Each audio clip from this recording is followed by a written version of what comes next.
चालाक बंदर और सोने के केले की कहानी। बहुत समय पहले की बात है। एक घने जंगल के पास एक छोटा सा गांव था जिसका नाम अमरपुर था। इस गांव के लोग साधारण और मेहनती थे, लेकिन गांव के पास का जंगल अपने रहस्यों के लिए प्रसिद्ध था। गांव के लोग अक्सर जंगल के अंदर जाने से कतराते थे, क्योंकि उन्होंने सुना था कि वहां एक चालाक और शरारती बंदर रहता है जिसका नाम था चीकू। चीकू बंदर साधारण बंदरों जैसा नहीं था। वह बेहद चालाक, तेज और चालबाजी करने में माहिर था। उसकी शरारतें सिर्फ गांव तक सीमित नहीं थीं, बल्कि वह जंगल के अन्य जानवरों को भी अपनी चालों से मूर्ख बनाता था। उसकी खासियत यह थी कि वह किसी भी समस्या का हल ढूंढ लेता था और हमेशा खुद को बचाने में सफल रहता था।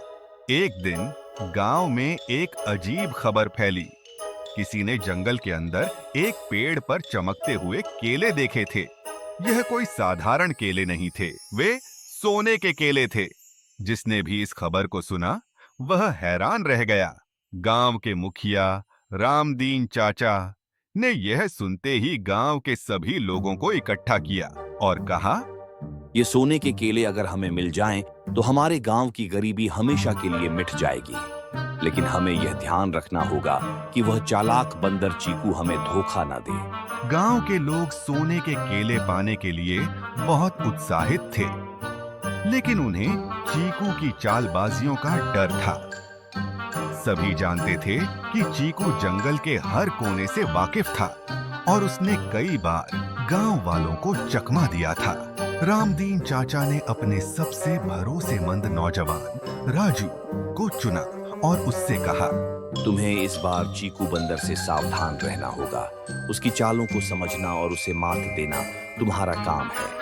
राजू एक समझदार और साहसी लड़का था। उसने फैसला किया कि वह चीकू की चालबाजियों से निपटेगा और सोने के केले गांव वालों के लिए लाएगा। उसने अपने साथ कुछ दोस्तों को लिया और जंगल की ओर चल पड़ा। जैसे ही राजू और उसके दोस्त जंगल में पहुंचे, उन्हें महसूस हुआ कि कोई उनका पीछा कर रहा है। वह कोई और नहीं बल्कि चीकू बंदर था।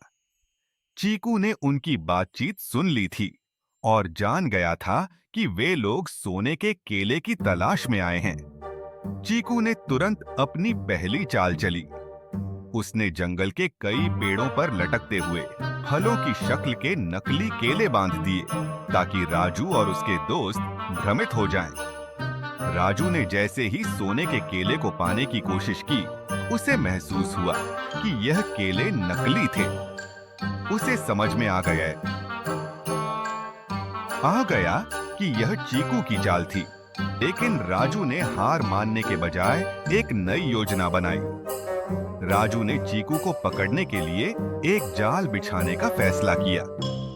उसने अपने दोस्तों के साथ जंगल में कई जगहों पर खाने पीने की चीजें रख दी ताकि चीकू उन पर झपटे और उसे पकड़ा जा सके। लेकिन चीकू इतना चालाक था कि वह राजू की योजना को भांप गया। उसने उन चीजों को छूने के बजाय उन्हें इधर-उधर फैला दिया और खुद को बचा लिया। अब यह खेल और भी दिलचस्प हो गया। राजू और चीकू के बीच एक मानसिक युद्ध शुरू हो गया था। दोनों एक दूसरे की चालों को समझने की कोशिश कर रहे थे। जंगल में कई घंटे बीतने के बाद राजू को एक बहुत ही बड़ा और चमकता हुआ पेड़ दिखाई दिया। पेड़ के ऊपर असली सोने के केले लगे हुए थे। राजू ने अपने दोस्तों को बुलाया और कहा, यह वही पेड़ है जिसकी हमें तलाश थी, लेकिन हमें सावधान रहना होगा। चीकू कहीं आसपास ही है। जैसे ही राजू पेड़ के पास पहुंचा, अचानक से चीकू बंदर ऊपर से कूद कर आया और केले को तोड़ने की कोशिश करने लगा। राजू ने उसे रोकने के लिए पेड़ के नीचे जाल बिछा दिया था। चीकू इस बार जाल में फंस गया। चीकू ने जाल में फंसने के बाद राजू से मिन्नतें की। मां, मुझे छोड़ दो राजू। मैंने तुम्हारे साथ बहुत चालाकियां की हैं। लेकिन मैं वादा करता हूँ कि अब मैं कभी तुम्हें परेशान नहीं करूंगा। राजू ने मुस्कुराते हुए कहा।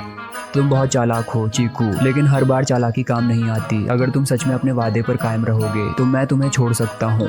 चीकू ने वादा किया कि वह अब गांव वालों को परेशान नहीं करेगा और हमेशा उनके साथ अच्छा व्यवहार करेगा। राजू ने उसे जाल से बाहर निकाला और सोने के केले को गांव वालों के लिए ले आया। राजू और उसके दोस्तों ने सोने के केले गांव वालों को दिए, जिससे गांव की गरीबी मिट गई। चीकू ने भी अपना वादा निभाया और अब वह गांव के सबसे प्यारे और मददगार बंदरों में से एक बन गया। गांव के लोग उसे अब शरारती नहीं बल्कि समझदार बंदर मानते थे। शिक्षा: इस कहानी से हमें यह सीख मिलती है कि चालाकी से ज्यादा महत्वपूर्ण है समझदारी और धैर्य। यदि आप सही रास्ते पर चलते हैं तो जीत आपकी ही होती है। Please like, share and subscribe our channel to learn more.